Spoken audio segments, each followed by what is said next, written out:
Tonight, yes, my mum and I are actually going to go head-to-head with our apple puddings. And you know all about my campaign about getting women back in the kitchen. Well, the first woman I ever saw in the kitchen was my mum. And for some bizarre reason, yes, against my 21 years' experience in a professional kitchen, she still reckons that her apple pudding is better than mine. Just a woman's thing. A woman's thing? Well, I'm going to wish you good luck, because I think you're going to need it. How long is it going to take? You only do 20 minutes. 20 minutes. I'll see you in the oven, right? OK. Good luck, and no spying. We're both making apple puddings. Mine's a new twist on Eve's pudding. And for Mum, I'm not sure what she's doing, but it does have apples in it. Now, Mum, what's it like being in my kitchen as opposed to yours? Not much different. No? Don't you think mine's a little bit cleaner? No, it is not. Don't be so cheeky. So there's no set recipe to yours then, right? No. I used to make it at least once a week when you were a little boy. Right. I'm actually doing an Eve's pudding, bit of a classic Eve's pudding. We're peeling these Braeburn apples. We're going to cut the apples into quarters and then actually caramelise them in a little bit of butter. Once they're caramelised in a bit of butter, got rid of the water out of the apple, we're going to sort of deglaze with some calvados. Mum. Yes? How you doing? I'm fine. Do you want your hand? No. Let's see what you're doing. In there I've got my currants, yeah. Here I've got my apples. I've just peeled the apples. I'm going to take out the cores. Then I'm going to... Well, I don't want you looking at too much, yeah? No. No, well, otherwise, in case you start getting a little bit more... Why have you done this and why is almonds there? Look, it's almonds. Yeah, almonds. I'm going to put the almonds on top.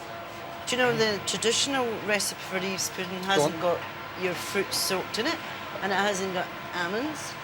No, what I'm trying to do, Mum, is a bit of a modern-day version, do you know what I mean? Huh? Not the kind of thing you'd take down the bingo hall. There's nothing wrong with taking it down the bingo hall. Look. What is that? This is an old Delia Smith's recipe of Eve's pudding. Right, yes. Delia doesn't put alcohol on her fruit. No, OK. And she doesn't use fruit, it's just apples and a sponge. OK, well, normally Delia saves her alcohol for half-time. Is that not too high? No, it's not too high, Mum, that's fine. The fire alarm will go off. Dear, oh dear. It's nice to have you back in the kitchen again. Yeah, it's nice working together, Gordon. Yeah? Yeah. Don't get used to it, because it's not happening again. No, I know. Yeah, all right, good. Right, tell me what you're doing in yours. I'm just going to stew mine.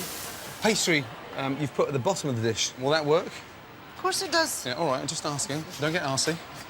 Dear, oh dear. You don't have to swear. No. Mum covers her apples with a meringue topping, while I cover mine with a light sponge mixture using flour, eggs, sugar, calvados and the zest of a lemon. And we pour this mixture on top of the apples and bake in the oven for about 12 to 15 minutes. But before we put it in the oven, we get some almonds, some icing sugar, dust it, so as it starts to bake in the oven, it caramelises with this really nice almond texture on top. Right, Mum, how are you doing? There you are, Mr. Ramsay. Bring it over here, please. Yes? Next to mine. Do you know what, Mum? I've got a really good feeling about this one, you know that? What, for me? No, but for me, you know that, honestly. I think for me. Huh? Look at the difference there. And this is payback time for all that grey lamb you served me for those years. The moment of truth. Yes? Ladies first. Thank you. OK. The proof is in the eating of the pudding. Yes. OK, there you go. Good luck. Good luck. I think you're going to need it. No, I think you'll need it. OK. Wait. Now there's mine. Now, again, I have to say, presentation-wise, yeah, yours looks nice, but doesn't blow me away. However... Cooked in the middle? Yeah. Is that cooked in the middle? Yeah. No. Oh, shit. No, it's not actually. All right, smart ass. 2 minutes, please. How did you know that wasn't cooked in the middle? From my angle, you could see it sinking in the middle. Titanic. While my sinking dessert finishes cooking, 3 blind tasters chosen from this evening's diners are waiting to pick a winner. There we go. Thanks for waiting. They both look lovely, don't they? They do look nice. But I think mine just looks a little bit better. OK. Jean-Baptiste? Wait. Here we go. Yeah? Good luck. Thank you. Not bad. Let me kiss.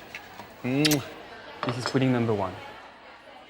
Oh, that's very nice. It tastes like, you know, brandy butter that you have with Christmas pudding. That's what it tastes like to me, actually. Some of the pastry's a bit dry. I don't usually like raisins, but I quite like these. I It's think tasty. because I can taste a bit of that. All jokes apart, do you actually think you're going to win? Yes, I do, yeah. You do, yeah? Yeah. Pudding number 2. Thank you. Oh, it's completely different. Very sweet. Very, very sweet. A little bit too sweet for my taste, actually. No, I think I much prefer this one, actually. Okay, guys, it's time for results. So I'm going to start with you, Steve. Number 1 was my preference. Okay, thank you. Number 2 was my favourite. And finally, Jacqueline, pudding number 1 or pudding number 2? Number 1. Number 1. Thank you, guys. Good, thank you. Thank you. And the winner is... Well done, Gordon. Excellent. Jean-Baptiste. How can you do that to my mum? You French Frank. I would have If that was your mum there, I would have made her win. I would have No, choose Ellen anyway. That's fair. Seriously. Yeah, first food. Yeah. I think Ellen, yours is better than Gordon anyway. I'd never have won had you not taught me properly, you know that? See, this So is it is the your secret. fault. That's the secret. Yeah, that's the secret. I knew there was something in it. I spent a couple of years working my ass off in Paris. I was very fortunate to live above the most amazing boulanger, eating croissants 7 days a week. What I never got a chance to do was perfect the perfect croissant. So I'm going back to the floor to see if I can turn out a batch of croissants as a pro baker. Arnaud Delmontel has been hand-making croissants for over 20 years. Bonjour Arnaud. Ah, bonjour Gordon. He's a Parisian baker who's still producing the delicious, rare handmade versions we're all missing out on. What's the secret behind your croissants? Love, butter, Yeah. good ingredients. Yeah. And can you teach the perfect croissant, or is it all in the field? It depends of the students. Right. I hope I don't disappoint him. OK, so whose recipe is this? Did you steal it from an English chef? Not really. The ingredients to make the dough are simple: flour, sugar, Tout doucement. milk, salt and yeast. But they're perfectly balanced, and the smallest mistake will ruin the entire batch. With water and eggs added, the dough is then chilled and rested to use for the next day's baking. OK. 24 hours. So you're that far in advance? Every time you're always in advance? Yes. Using yesterday's pastry, the dough is gently rolled before we add the key ingredient. OK. And that's the butter? That's the butter. So it's like a whole slab of butter in the middle. Voila. The French love rich foods, and almost a third of every mouthful of Arnaud's croissants will be butter. The best butter you can find on the market. Which is rare today because a lot of croissants are made with margarine and cheap forms of fat. To produce the all-important layers in a croissant, the dough has to be rolled, then folded, rolled, then folded 3 times to create over 70 layers of dough and butter in each croissant.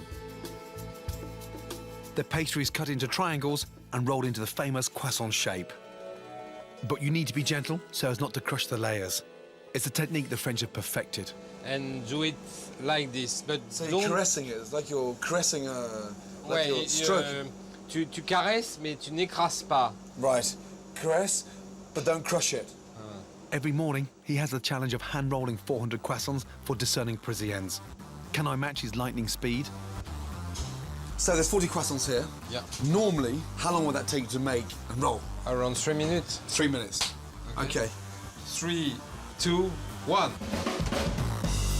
To match Arnaud, I needed to be able to roll one every 4.5 seconds. Attention, hein. Tu caresses. Don't crush. Shit. Ah, merde. 50 seconds left. 5, 4, 3, 2, 1, 0. Shit. Fuck. So that's 30 in 3 minutes. So I'm 10 behind. I thought coming back to Paris wouldn't be like what it was like 20 years ago when I was getting my ass kicked. The rolled croissants are then gently heated to activate the yeast so they rise. They're glazed with egg and then they're baked. Right, see you in 20 minutes and come out crispy, golden and delicious. Je t'aime. The smell was taking me back 20 years. Smell is amazing. I couldn't wait to taste if all our hard work was worth it. My God. Inside, perfect. Slight, moist. Crisp on the outside and that bit there. You see all the layer The layers. here? 25 years of experience. Le dent. Inside. Yeah. And some love. Oh my God. That is amazing, honestly. And thank you for giving me a proper insight to a bit of French history. Next up is our main course. It's a chicken that's been poached and sautéed, served with pomme puree and caramelised turnips. Basically, chicken and mash. Chicken, perhaps the most popular bird in Britain. Remove legs, wings, parson's nose. Stuffed with garlic and salt. Poaching stock, carrots, celery, leeks, pepper and coriander. Time, bay leaf. Poach, 12 minutes. Morel, mushroom sauce. If you can't find morels, use a dried cep or just a dried wild mushroom. Shallots.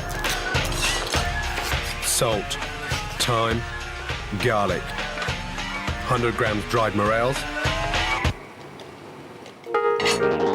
We get some flavour on there. I much prefer using dried mushrooms because it gives it a lot of intensity. White wine. Reduce. Remove chicken. Add stock.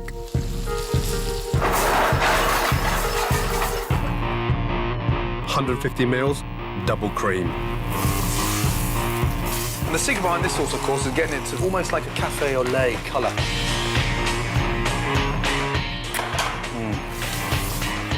Let me squeeze all that juice out of there. Parsley. Into the sauce. Okay. Remove chicken breast. Get your knife, point it on top of the wishbone, and go through it.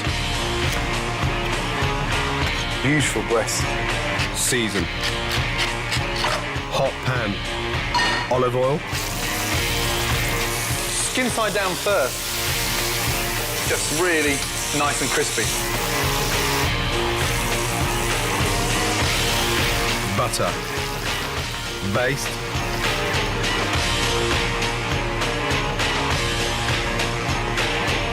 Chicken with morel mushroom sauce. Done. Now, poaching the chicken and then sautéing actually helps to keep the breast nice and moist. And we all know what dried chicken tastes like. There's nothing worse. So the idea of poaching it first is to render the fat down. Then it's put in the pan, sautéed, and it keeps the colour and gives the skin a really nice flavour. A little bit of butter in there now. Let's start getting some colour on there. A bit of sugar. That's right. Now, we're serving turnips with the chicken. And what really pisses me off is that people are so rude about turnips. They're full of flavour, they're a great winter vegetable, and we're going to be caramelising these with some Chinese thai spice. As the turnips soften, I drain off the fat and add a good dousing of port. This glazes the turnips, and as it reduces, they turn a great colour. Let's go, John. More port, a little bit of butter.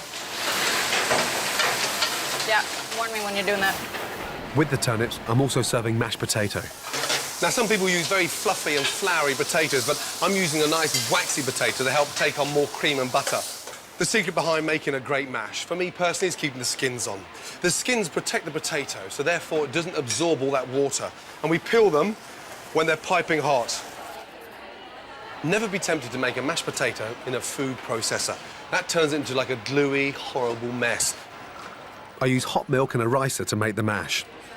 A lot of people take the potatoes off the stove at this stage, but I use a low heat to cook off any excess water and melt in the butter. There we go. 4 here, Mark. 6 first, and don't burn that butter, Shima.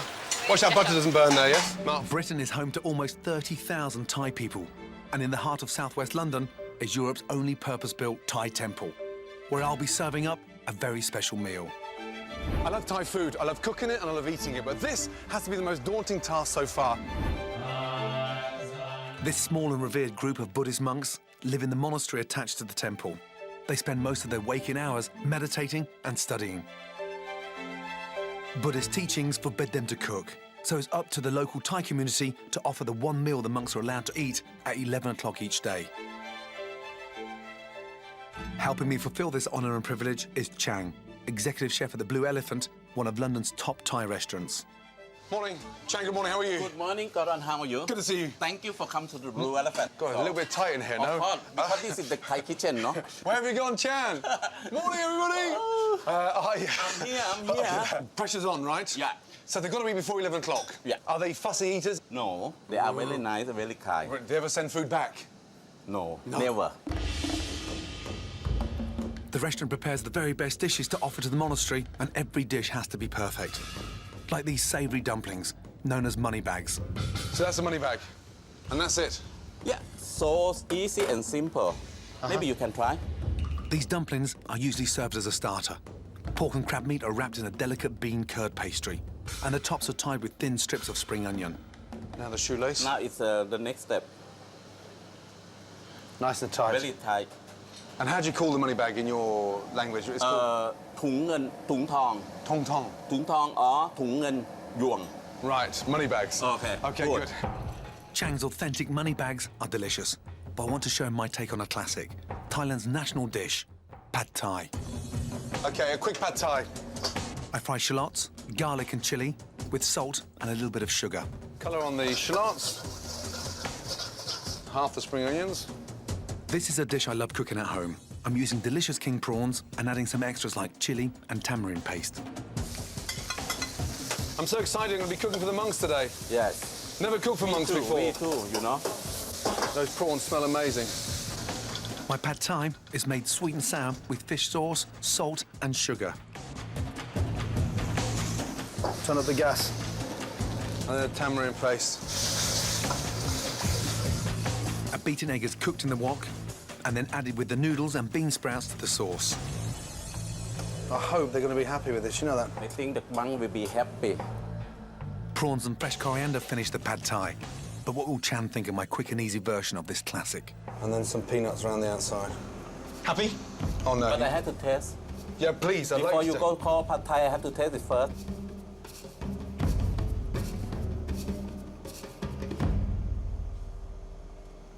What do you want to know from me? Ask me. Well, how is it? Oh, no, look at that face. This is not pad thai at all. This is not pad No. thai. No. Pad thai have to be sweet, sour, and salty. I think that doesn't taste too bad. It's not perfect. For you, but not for me. You're a tough cookie. I'm going to keep an eye on the monks to see how Okay. it goes down. It's recipe challenge time. Jessica Hines is taking me on with her macaroni and cheese. Yes? First of all, good to see you. Tell me about macaroni and cheese. Macaroni cheese, start with macaroni. Yes. It's a form of pasta, in Yes. case you didn't know that. Uh-huh, It's pasta. thank you. It's a type of pasta. Okay. Now, why have you chosen What? macaroni and cheese? Because it's delicious, it's easy to cook, my kids love it, I feel Yes. quite confident cooking it. Now, you know the blind tasters aren't children today, don't you? This is actually a slightly more adult version. And what makes it an adult version? What Well, is it's got onion in it. Ooh, nice. Onion, I like grated that idea. onion. So if you don't like that, you might not like Yeah. this. So Jessica's making macaroni and cheese. Of course, I'm going to do macaroni and cheese. This one's going to be done with wonderful girol mushrooms, so a bit of a wild mushroom thing going on. Are you going to do any work today, or are you going to... Listen, this is just, you know, I'm chilling here. I'm just making, we're just watching you. Macaroni cheese is a dish that you make when you have lots of children. So normally I'd be going, no, stop it, what? Like Come here, that. come here. That's why it's a good recipe. And You're just you- boiling the macaroni cheese there. You grew up in a bit of a sort of hippie household. What kind of things did you eat? Lots of lentils Yeah. and yoghurt, right? Lentils and yoghurt. My mum used to make bread. But you're not a vegetarian, are you? I was a vegetarian after my son was born. I just went off eating meat, actually. Oh, really? Welcome back. And no, I got pregnant with my daughter. Yeah. And I didn't even know I was pregnant. I was 2 weeks pregnant, and I was at a barbecue, and there was a big plate of spare ribs. And I would have eaten the person Yeah. standing in front of the spare ribs if that's what it took to get to them. I didn't know I was pregnant at the time. Amazing. And then when I saw the spare ribs, Yeah. my intense desire for the spare ribs made me think, oh, I'm pregnant. I must be pregnant. How extraordinary. Yeah. Amazing. Yeah.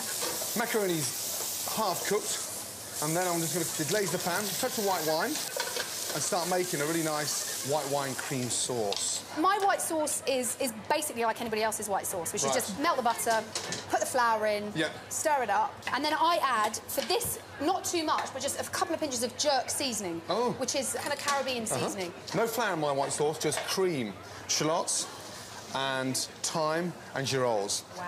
Bring it up to the boil, and then I'm going to thicken it with this amazing cheese. I'm using Stitcherton cheese, which is quite sort of rich, very slightly salty, but absolutely delicious. Perfect for macaroni and cheese. So, how did you start off in comedy? How did you get into it?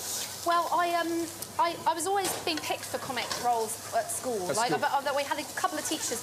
They used to write us these little sort of plays. So I just kind of thought, oh, maybe I can do this. There's a lot less female comedians than there are male comedians. Yes. Why is that? I think it's more important for them to think they're funny. So Yeah, which is weird, yeah. no? Yeah. I think it's because men just think they're funny, Jess. You know that? That's true too. You know, in terms of that level of arrogance. Maybe women aren't as funny as men.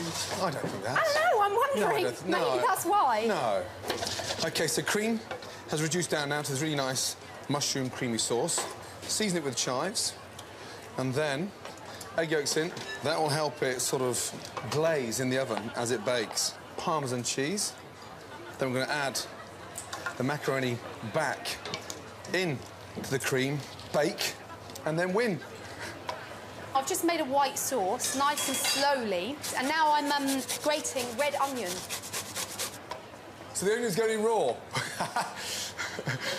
You can sweat the onion off very quickly No, I if you don't wish. want to sweat it. Oh, you're going to it put it... sweats when it cooks, and that's the point. The point is, you want a little bit of the onion. Right. You don't want onion. Oh, onion. And then Okay. finally, the rest of the macaroni in. Now, grated cheese on the top. That's it. Finito. I'm going to win. Right, so they both go in the oven now. Top and Where do I bottom. put it? At the top, the Where bottom? would you like to go? I would like it to go there. OK. No, actually, where are you going to put yours? God. I'm just asking, where are you going to put All the yours? heat's coming out. You, ladies first. You go first. Where are you putting yours? Okay, I want to put mine there too. Can they both go there? Of course they can. Okay. Of course they can. Yeah, I'm not a fool.